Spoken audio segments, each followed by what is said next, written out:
Let's talk about stimulus talks that are continuing in Washington, D.C. Steve Mnuchin, Treasury Secretary, entering the fray with his $916 billion plan. A lot of people using this as a justification for renewed optimism in markets. John was talking about how you're not seeing any distance bridged in the actual language. Has any progress been made?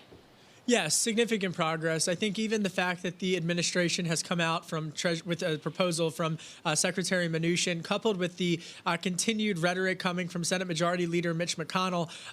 Yesterday, I spoke with one Republican lawmaker in the House of Representatives who essentially told me that they are still incredibly optimistic that this will get done in the next 7 to 10 days. Even if there's only a $600 fiscal stimulus check. And yes, that will mean Senator Bernie Sanders and Congresswoman Alexandria Ocasio-Cortez will likely, they've already said they're not going to vote for this.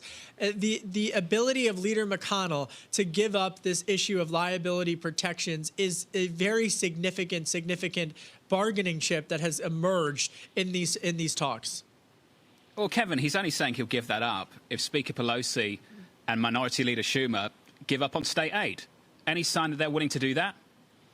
You know, to be candid, I think when you look not necessarily at the language that Speaker Pelosi is using, but other top Democrats in the House of Representatives, like, for example, Steny Hoyer and others in that circle that that really revolve around the orbit of Speaker Pelosi, yes, I do think that they would be able to get behind that, provided that, and this is where it's Washington speak, provided that aid to state and local governments could be retranslated into grant programs for state and local governments, in which case, you know, it's defining something on someone else's terms.